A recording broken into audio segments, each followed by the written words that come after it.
Buenas, ¿qué tal? Hoy les traigo una resolución de segundo parcial, un modelo que tomó el profesor Santiago Ferreros Cabrera en el año 2021. Les voy a dejar en la descripción tanto el enunciado sin resolución como con resolución para que puedan ir chequeando los resultados. Y nada, arranquemos. A ver, el punto 1 es un verdadero o falso justificando.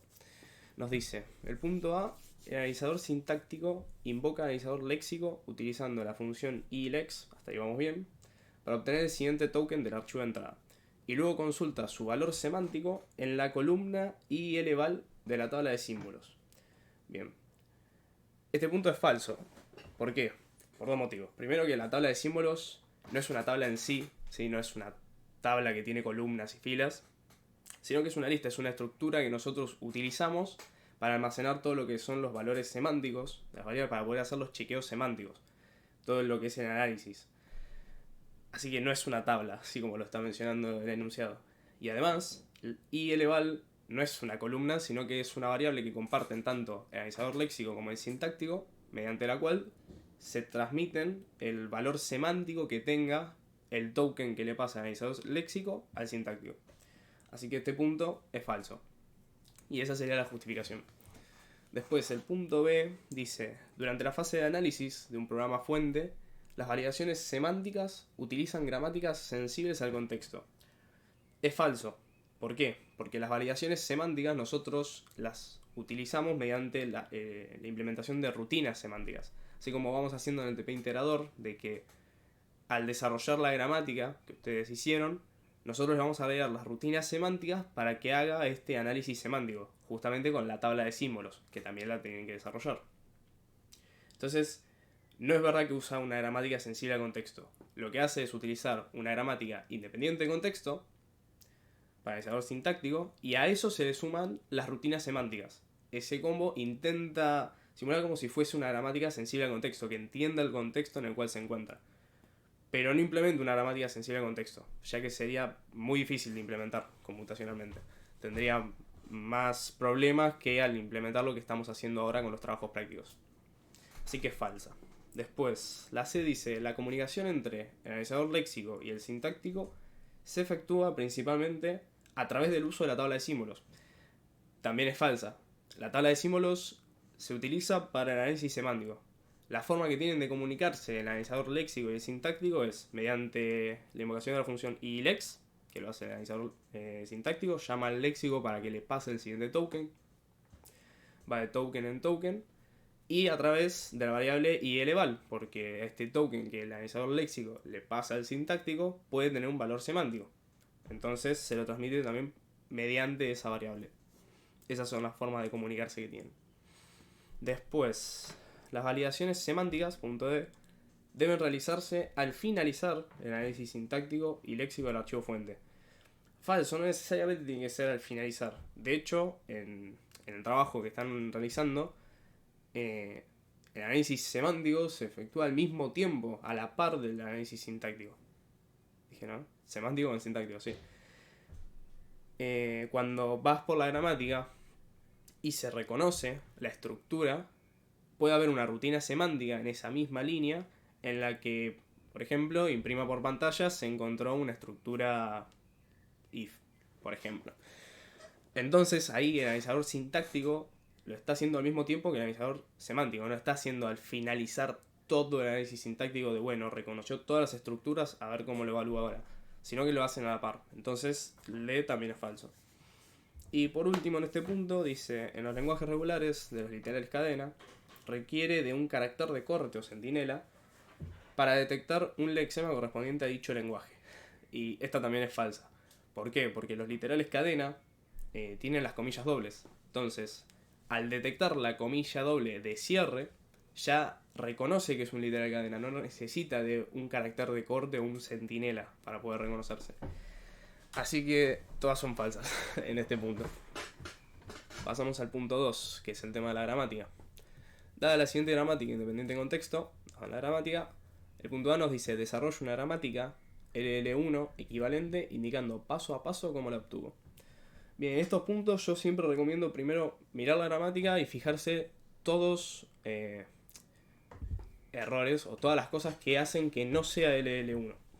Por ejemplo, en el axioma, en la producción S, podemos ver que tenemos acá 2A, que esto lo podemos sacar mediante una factorización.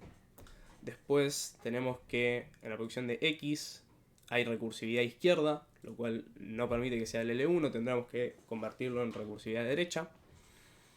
Y por ahora solamente veo esas dos cosas, ¿sí? Tendremos que factorizar la A y tendremos que quitar esta recursividad izquierda. Bien, entonces, como dice acá en este punto, para ir paso a paso, lo primero que deberían aclarar es, por ejemplo, eliminamos o realizamos factorización. Realizamos factorización en el axioma S, por ejemplo. Entonces, ¿cómo nos quedaría? Correr un poco para el costado, ahí está. Si hacemos factorización de A, tendríamos que crear otro no terminal, que lo voy a llamar, por ejemplo, T. Entonces, acá lo que yo tendría sería A y que después se vaya por T. Y cuando tengo T, lo que haría en este caso sería, si saco factor común, tengo que poner que se vaya CX o que termine, porque S puede tener A y ya completa la palabra. Entonces acá tendría un epsilon. ¿Sí? Y si se dan cuenta, estoy cumpliendo lo mismo, porque estoy diciendo que puedo tener AC y me voy a X, voy a A, de A me voy a T y tengo CX, o sea, estoy haciendo el mismo camino. O puedo tener simplemente A y ahí terminaría. Y si acá solo tengo A y me voy a T, con el epsilon ya termina en A. Así que ahí ya realicé la factorización. Ahora, ¿cómo hago para el tema de la recursividad? Entonces, en el siguiente paso que venía a aclarar, decimos eliminamos recursividad a la izquierda.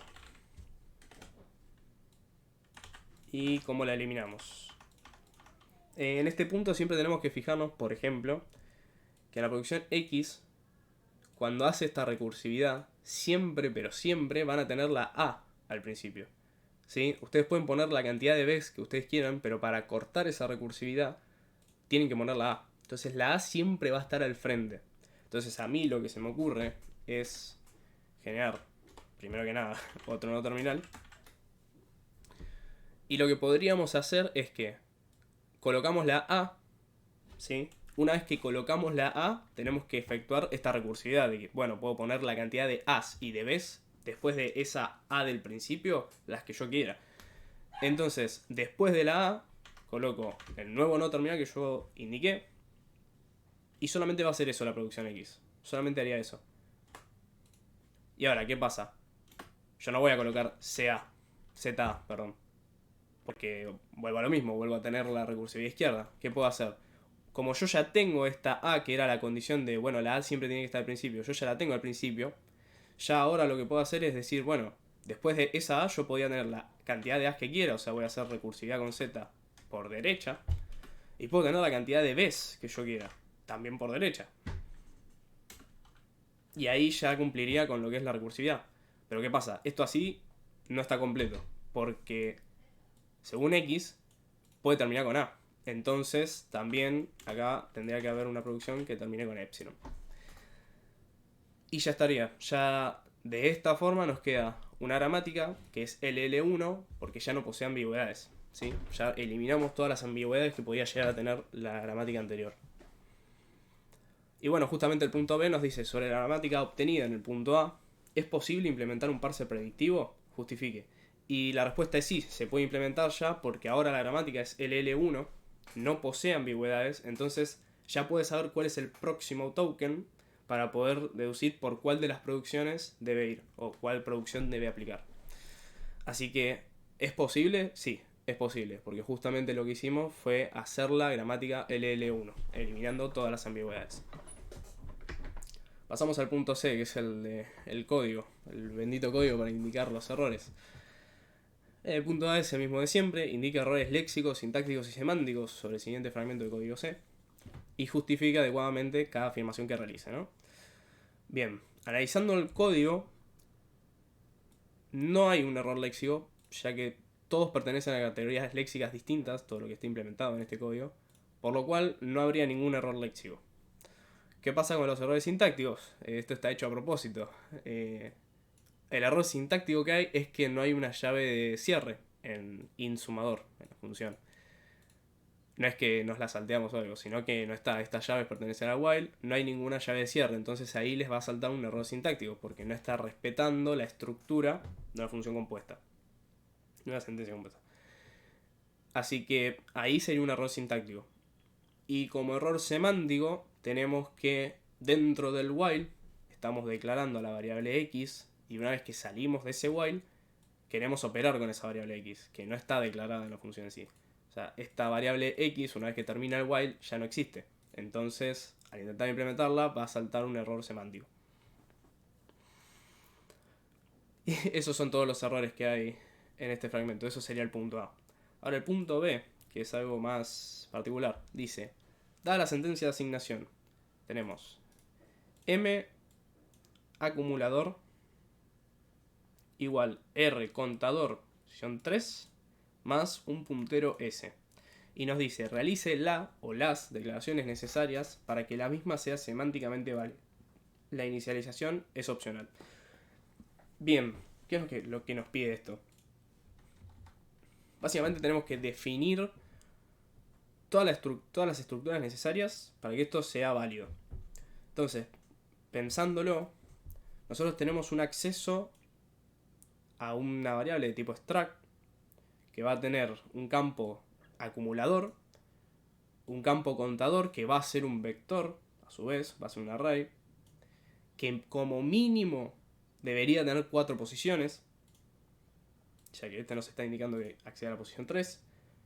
Y además va a haber un puntero, que es aparte del struct, debería haber un puntero declarado que, no sé, o sea, como podría ser de tipo int, porque si hacemos a contador que es un array de ints y al puntero que es un puntero un entero, podríamos efectuar la suma. Entonces, ¿qué es lo que necesitamos definir? Bueno, primero tenemos que definir una estructura, un struct.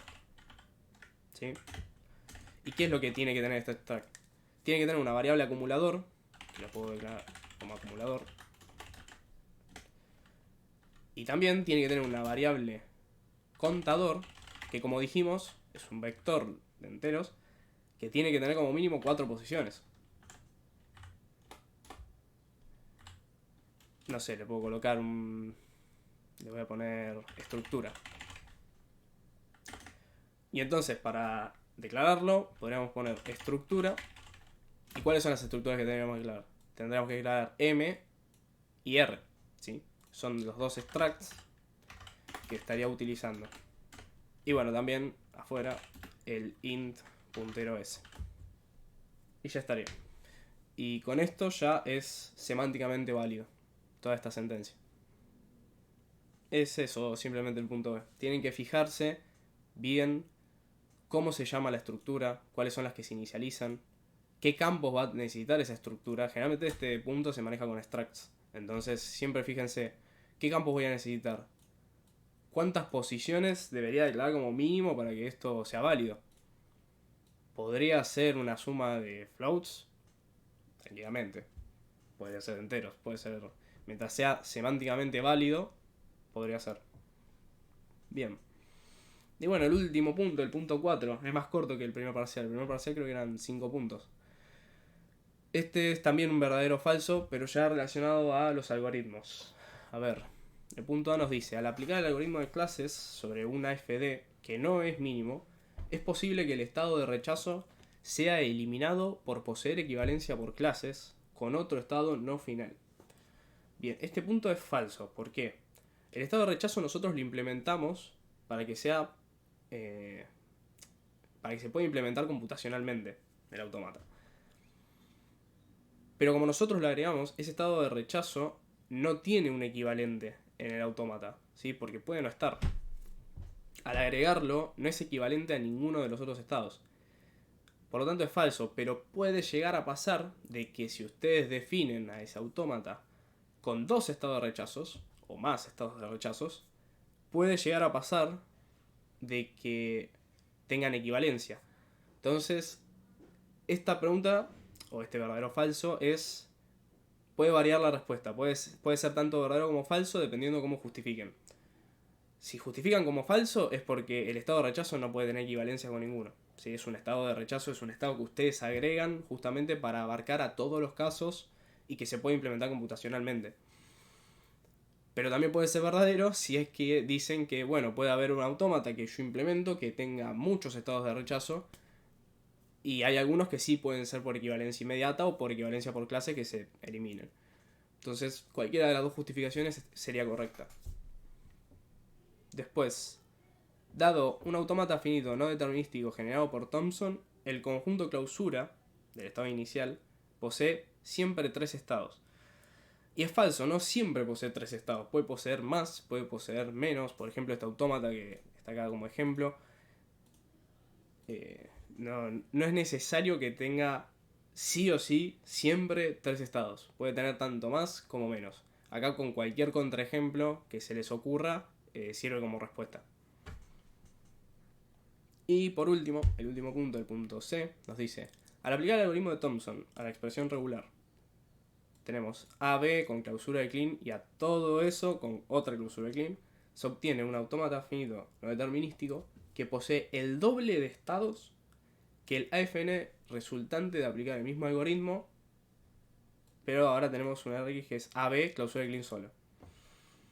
Bien, ese es el primer punto, el cual es falso, no se posee el doble de estados, porque cuando se agrega una clausura de Kleene, cuando tenemos una clausura de Kleene, ¿qué hacemos? Agregamos un nuevo estado inicial, un nuevo estado final, los cuales van con transiciones epsilon, o sea, desde el nuevo inicial hacia el anterior inicial, una transición epsilon, desde el estado que anteriormente era final va al nuevo final con otra transición epsilon, y después del estado inicial al final hay una transición epsilon, y del ¿cómo lo explico?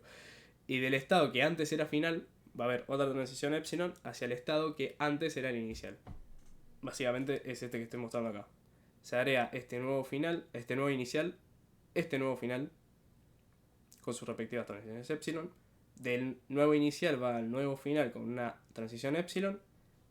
Y del estado que antes era el final hay una transición epsilon hacia el anterior que antes era inicial. Entonces no estoy con el doble de estados. Agregué dos estados más, nada más. Así que sería falso ese punto. Después, bueno, nos pidió que obtengamos los autómatas finitos correspondientes, que, bueno, aplicando todas las... no me sale la palabra. Todas las operaciones, ahí está. Van a obtener este autómata, y ahora les muestro el otro, como queda. Serán estos dos autómatas, que como ven acá, este autómata tiene solamente 6 estados, y este tiene 8. Nada más agregamos 2 estados, no es el doble, no son 12 estados. E indique la cantidad de estados del mismo. Este tiene 8, este tiene 6. Por último responda: ¿cuántos estados posee el autómata finito determinístico mínimo asociado? Y aclara que no hace falta aplicar los otros dos algoritmos, sino que puede utilizar lógica y analizar la expresión regular. El autómata que nos queda, que no lo coloqué, estuve mal, esperen un segundo que lo tomo, sería este. Ahí está. Sería este autómata que tenemos como estado inicial y final Q0, porque como es clausura de Kleene, puede estar la palabra así, entonces puede terminar en Q0. Pero cada vez que nosotros tengamos una A, tiene que haber una B, ¿sí? Porque es una concatenación. Por cada A hay una B. Entonces, cuando va por A, se va a un Q1, que no es estado final. Y cuando va por B, ahí sí puede terminar. Porque ya tenemos la sentencia AB. Y listo. Ese sería el autómata mínimo de esta expresión. Y nada más. Esto es todo lo del parcial. No hay otro punto. Generalmente lo que suele variar en los parciales es capaz tomar otro algoritmo, capaz no tomar siempre el de Thomson, sino capaz tomar el de clases. Lo de código C siempre suele estar. Este punto sobre analizar la sentencia que le damos entra más por segundo parcial, no tanto en el primero. Lo de gramática siempre suele haber un punto también para ver si se entendió el tema de factorizar, de eliminar la recursividad izquierda, detectar esos errores. Y bueno, un punto de verdadero o falso pues como para analizar la teoría. Y nada más, esto es todo lo del parcial. Espero que les sirva este video. Como dije, en la descripción va a estar tanto el enunciado solo como con la resolución. Les voy a dejar también un par de links que capaz les sirve sobre apuntes que realicé, tanto de errores léxico, sintáctico y semántico, como de las gramáticas LL1. Nada, como para tener un refuerzo de la teoría por si hay algún tema que todavía no termina de cerrar. Y nada, espero que les haya servido. Gracias por ver el video. Nos vemos.